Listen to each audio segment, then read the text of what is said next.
Hey there guys, welcome to the video. My name is Pushpinder Gill. In this video, we are going to be talking about system of equations for GMAT and GRE and CAT. So what we're going to be doing is I'm actually going to be showing how to solve a system of equations and how to actually comprehend that geometrically as well as equation wise. So let's go ahead and get started. Now, what exactly is an equation? Now, if you just connect the equation to the geometry world, let's suppose if I say I give you an equation y is equal to 2x plus 4, an equation is nothing but a line. This is just a linear equation. So we're just going to be talking about linear equations in this video.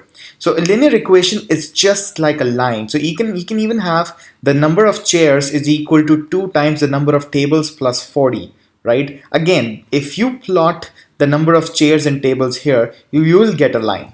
So basically, an equation, a linear equation, it's just like a line. Now, in how many different ways can lines intersect with each other, or in how many different ways can lines behave with each other? Two lines can be completely parallel to each other. So let's suppose one line can be this, one line can be this. And if you've studied the coordinate geometry, you would know that if lines are parallel to each other, then their slopes are equal and their intercepts are different. This is known as the y-intercept of the line, and the kind of the angle that it makes with the x-axis that gives you the slope of the line. So one of the equations would be actually y is equal to x plus 4, and another equation can be y is equal to x minus 6. So this is how the lines are parallel to each other. So in this, when the lines are parallel to each other, is there any value of x and y? Is there any point x and y that satisfies both the equations? No, isn't it? So there is not a point in this whole wide world that would actually satisfy both the equations. And even if you try to solve it, you will actually not get any point. That means there is no solution to parallel lines. And if the lines are, let's suppose, intersecting, so the lines can be intersecting, and two linear lines can only be intersecting at a single point. They cannot intersect at more than one point. So how can they intersect? So they actually intersect like this. So let's suppose this is the point of intersection. This x comma y is actually going to satisfy this line and this line. So let's suppose this line can be the number of chairs is equal to 2 times number of tables, negative 2 times number of tables plus 3. This can actually be equal to the number of chairs is equal to 3 times tables plus 3 times tables minus 4. So it can be anything like that, right? So that means here there is a single solution to the line. Fine. Now another way the lines can actually behave is both the lines can actually be the same version of the line. I can say the number of chairs is equal to 2 times the number of tables plus 4, or I can even say 2 times the number of chairs is equal to 4 times the number of tables plus 8. As you can see that both the equations are one and the same, isn't it? That means every point on this line would actually satisfy both these equations. That means what I'm going to say is it's going to have unlimited solutions. So this is how you say that that two equations, there's one solution, there's no solution for it, because the lines, geometrically the lines are parallel to each other.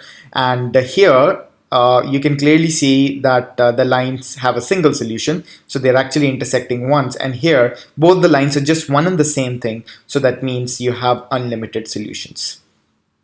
Now, if I talk from solving point of view, how do you solve equations? Well, I am personally a fan of, let's suppose if I say I have an equation x plus y is equal to 4 and x minus y is equal to 6.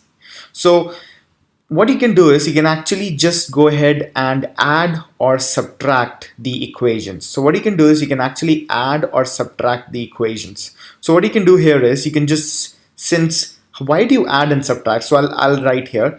What you have to do is first make a plan which variable are you going to emit. So first make up a plan which variable are you going to eliminate. So all you have to do is you have to eliminate a variable. So as you can see here that if I add both the equations, so if I say x plus y plus x minus y is equal to 6 plus 4.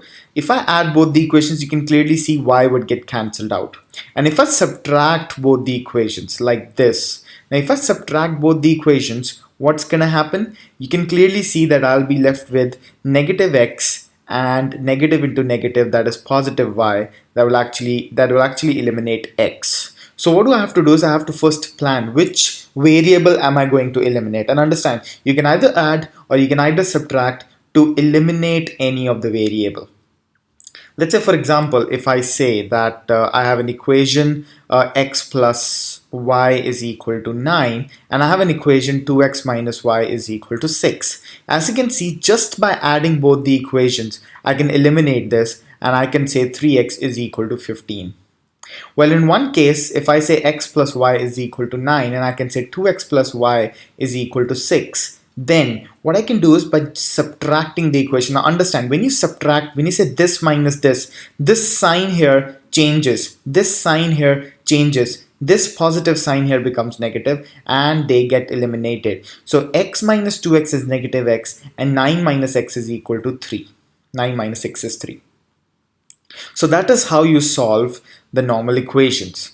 Now what if sometimes you're not able to eliminate the equations at all? Let's suppose if I say your equation is 2x plus y, 2x plus 3y is equal to 9, and let's say 3x plus 2y is equal to, let's say, 10.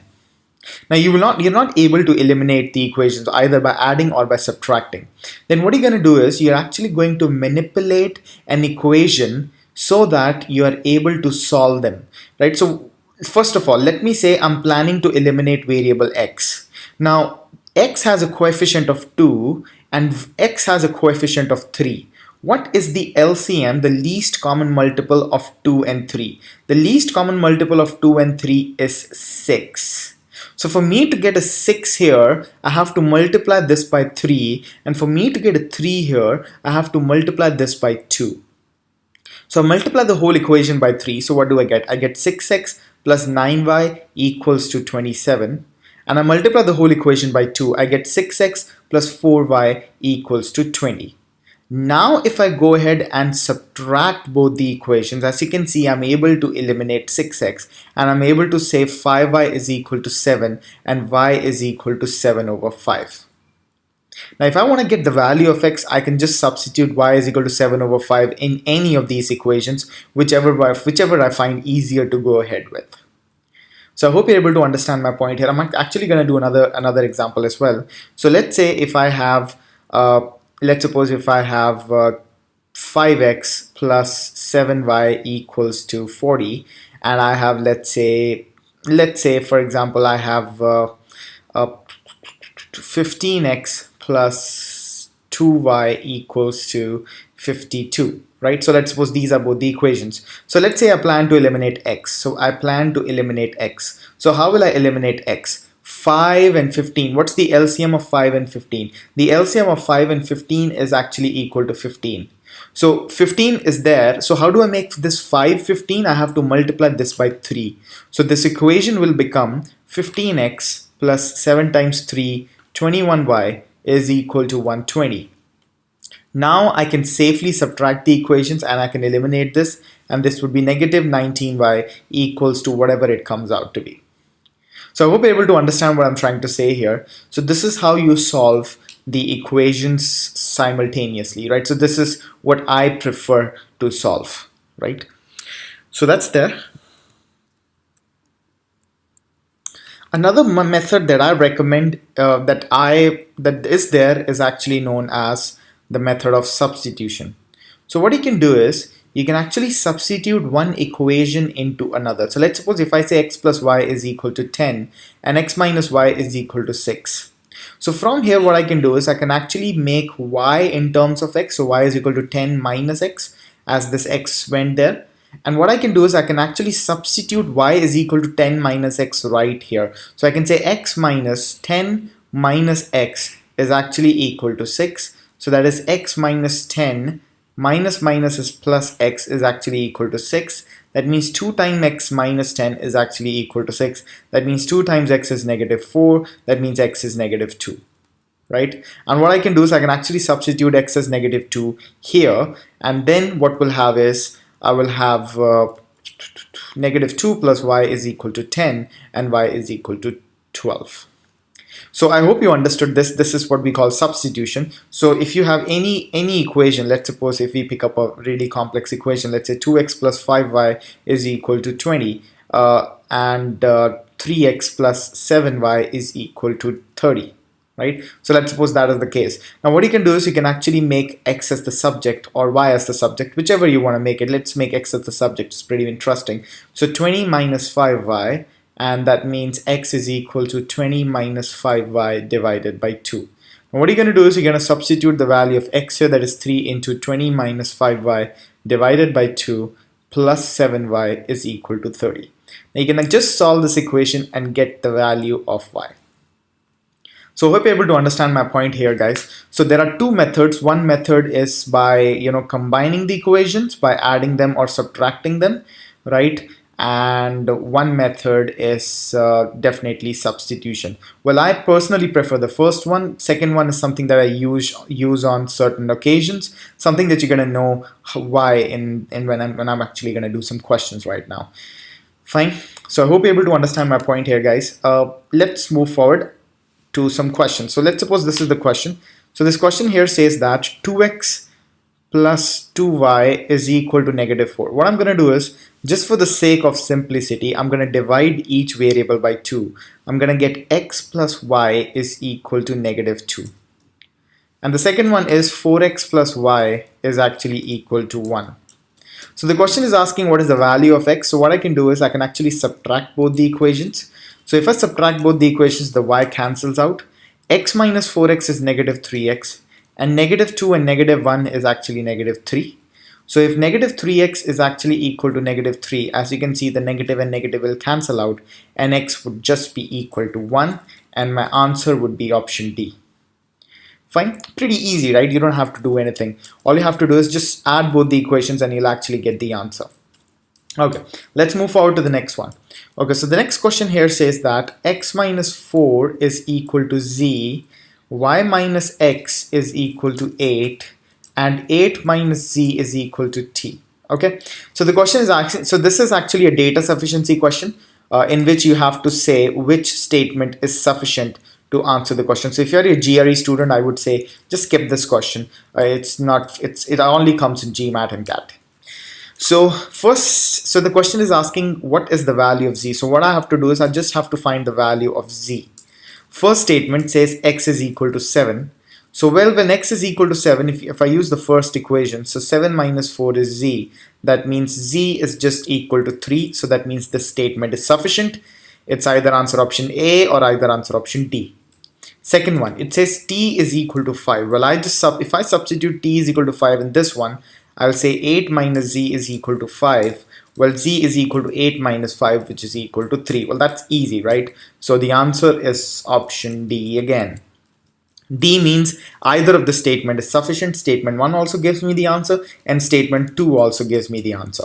And you can clearly see that both the statements are giving you the same value of z. This is something that is always true for data sufficiency problems, that both the statements will give you the same answer. Let's move forward now.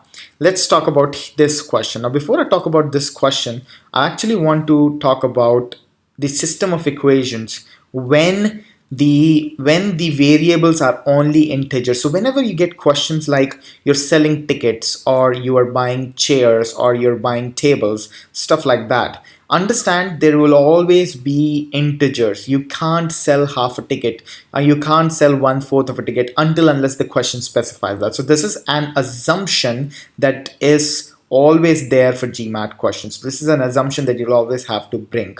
So if I say that x plus y is equal to 2, if I say x plus y is equal to 2, I mean that x and y are integers. That means there are only few solutions for it, isn't it? X can be 1, y can be 1. Well, that's the only solution. Or x can be 0, y can be 2, x can be 2, and y can be 0. These are the only 3 solutions possible here. Fine. So hope you're able to understand my point here.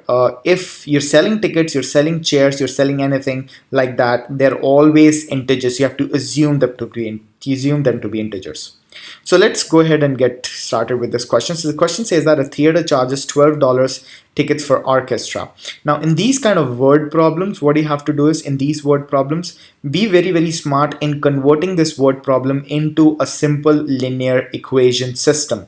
That will make life very, very easy for you. And let's say a theater charges $12 for orchestra tickets and $8 for balcony tickets. So the way I approach these problems is I always set up a table for these kind of questions.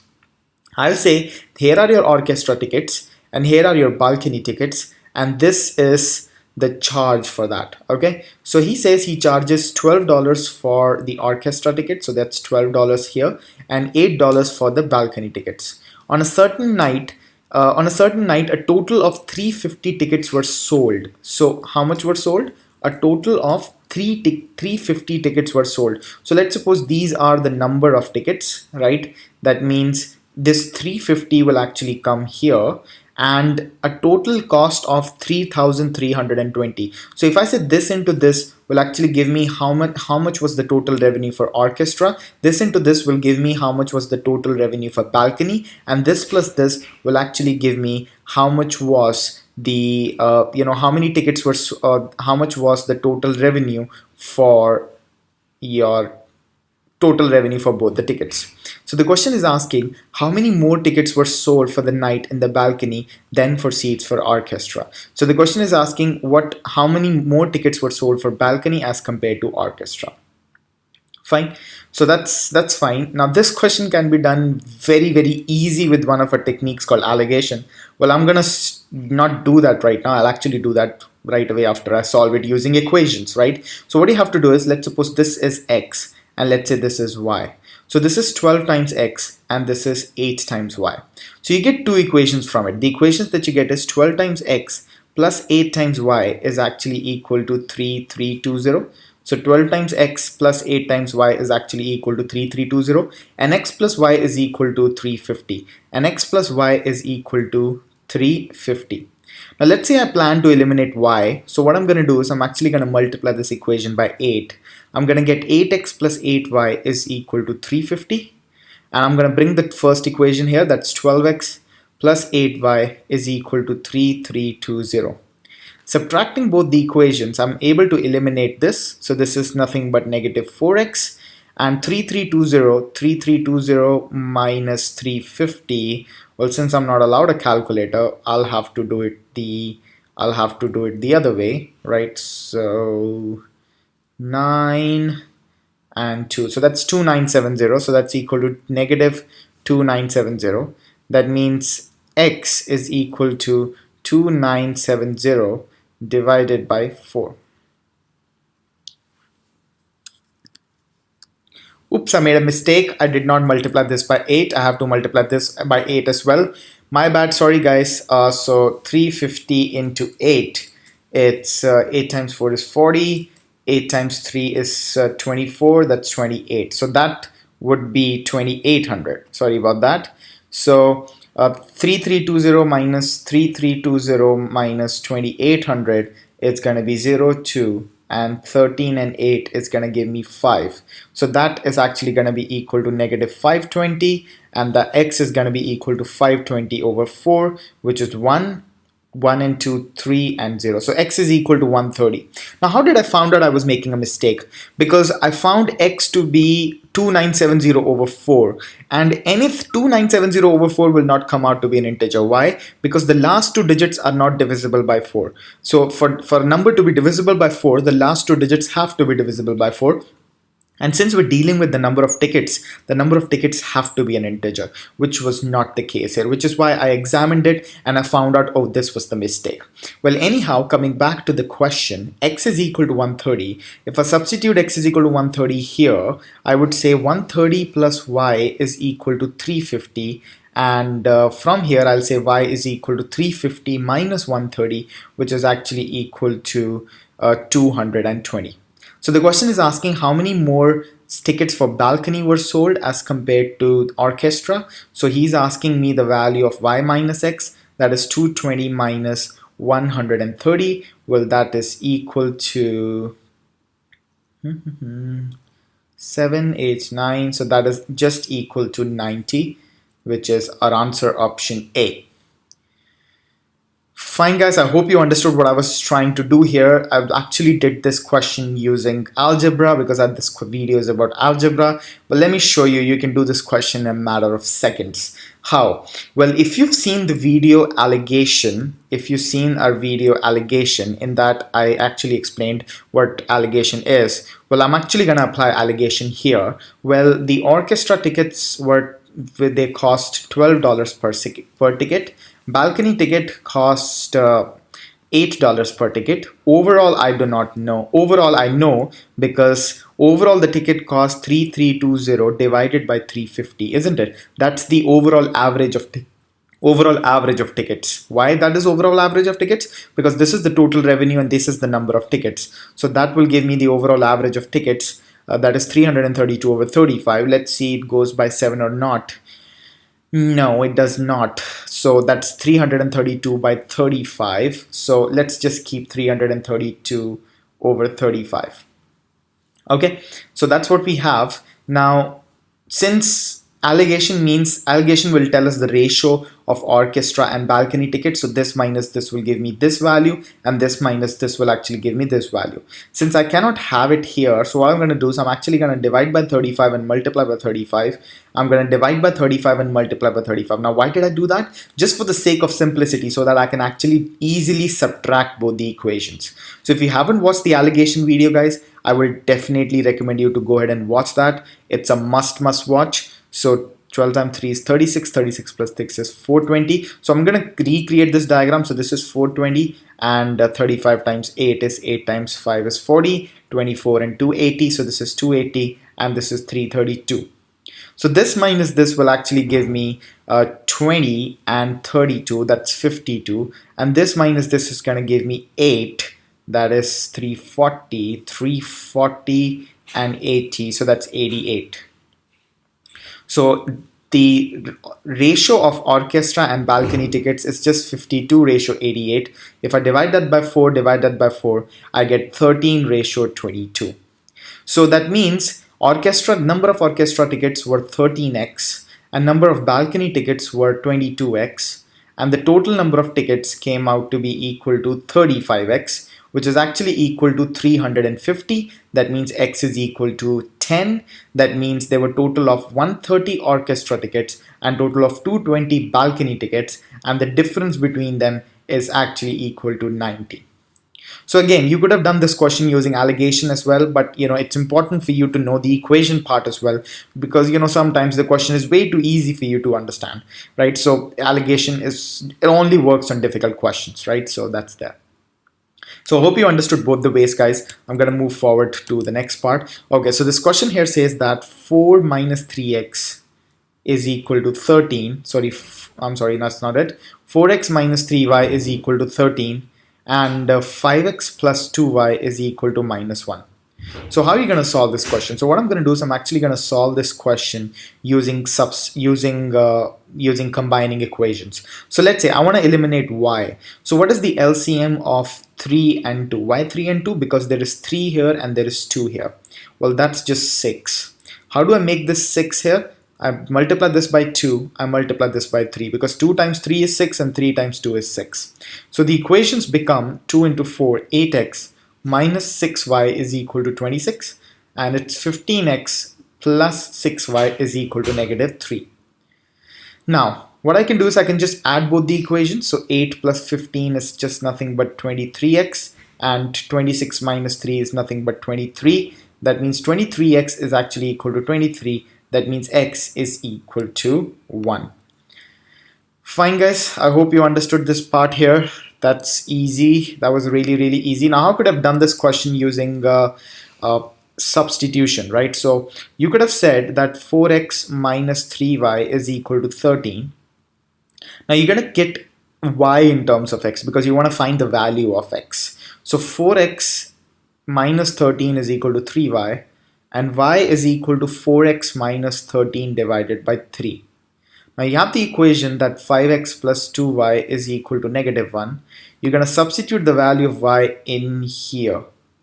So you're going to say 5x plus 2 into 4x minus 13 over 3 is equal to negative 1. And you're going to multiply the whole equation by 3. So you're actually going to get this. I'm going to multiply the whole equation by 3. That's actually a very important tool. You should learn to do that, right? So that's what it is. 15 plus 8 is actually equal to 23x. 26 goes there, becomes 26 minus 3. Again, I get 23x plus equal to 23, x is equal to 1.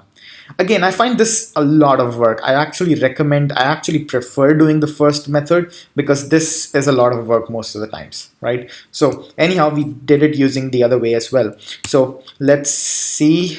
All right, so let's see this question. This question says that x minus y is equal to 3 and 2x is equal to 2y plus 6. Divide the whole equation by 2. You get x is equal to y plus 3 and x minus y is equal to 3. Isn't this equation and this equation the same thing?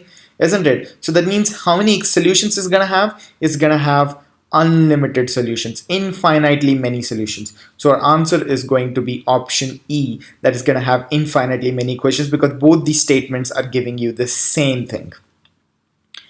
I hope that's fine, guys. I hope you're able to understand what I'm trying to say here. It's something that we just did in the previous part as well. Fine, guys. So thank you very much for watching this video. Thank you very, very much for supporting us. And I hope you're able to understand what I was trying to say here, and understand it's very, very important for you to practice questions. Make sure that you practice and give us your valuable like on this Facebook page, explore our website, and give us your valuable feedback on this email address. So thank you very much for watching this video. I'll see you in the next one.